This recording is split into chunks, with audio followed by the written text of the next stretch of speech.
Andrew McCART, IFL TV, proudly sponsored by Everlast. Let me see if I can get you. There we go. It's pretty dark, but I'm working with it. Carl Froch, your reaction to that weigh in, the crowd? I mean, nice sunny day here in Texas. Good to see boxing back and breathing good again, isn't it? Yeah, it is good to get back. Nice to see the crowd. I'm looking forward to the big crowd on Saturday night. But the weigh-in was good, wasn't it? Billy Joe looks in great shape. Canelo looked a bit mean when they did the face-to-face.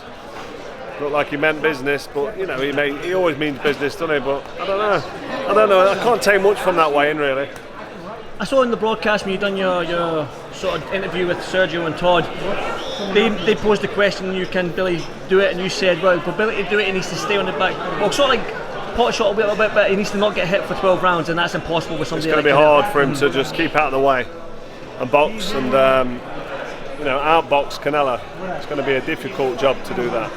But it's not impossible, is it? I mean, similar to what Tyson Fury did to Klitschko, which wasn't an amazing performance to watch, but it was effective and it got the job done. I'm just not so sure that Canelo will be. I don't know if he'll accept that kind of style for 12 rounds. I just think he'll be able to cut the ring off and close down. And at times, Billy Joe's going to have to fight, and he can fight, and he bangs hard enough to get the respect of Alvarez. It's just whether or not he can cause a dint and make him really respect his punch power.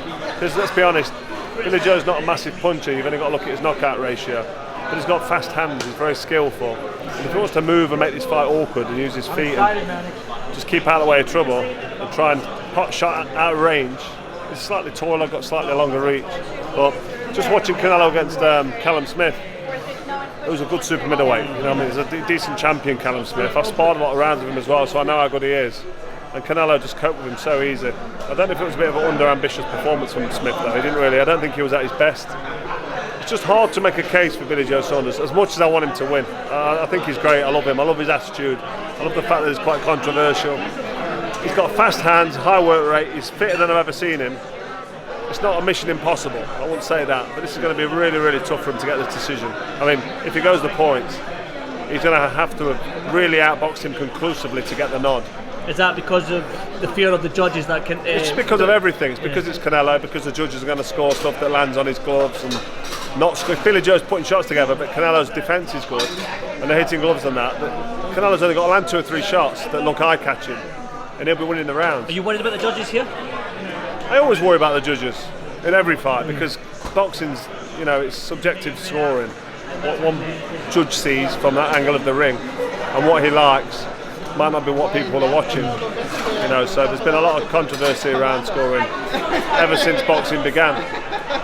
And it's Canelo Alvarez, he's a superstar, and Billy Joe Saunders has really got under his skin and really he's put the judge in and all the officials kind of against him by being like that. So it's going to have to be a really convincing win for Billy Joe Saunders to win this on points. I don't think he can knock Canelo out. I've seen Triple G land some monster shots on his chin and he stood up to that no problem at all. So it's a tough job for Billy to do. I'm not saying it can't be done, and I really want him to pull it off because this would be the biggest upset bar any fight. I can't think of the upset would be that huge. It'd be amazing. I'd love him to win, and I wish him all the best. Well, we're one day away from fight night, but it seems that you've got a legend calling you. I spoke to Roy Jones Jr. today, man. He wants to fight you, Carl. Have you got one more fight in you? Mate, I don't know about one more fight, 12 3-minute rounds. He said 6 or 8 rounds. That's what I'm saying. 8 rounds, 2 minutes, similar to what they did on Triller with Roy Jones and Mike Tyson. I kind of pricked my ears up a little bit and I started listening, and I thought to myself, can this happen? I need something in the contract though. He's not allowed to hit me on the nose. Oh, yeah. Head guards in. He needs to leave the nose alone. You know what? On a serious note, I'd look at that. He was a little bit pissed off on me actually, because I said hello to him, introduced myself, and he kind of said, "Oh, you're at Froch before." So I wasn't sure if he knows me, because I met him at one of the fights a few years ago when he was working for HBO. And he turned around, saw me, and just like, "Yeah, you're right, mate," and then that was it. And I thought, "Oh, he don't know who I am," which is hard to believe.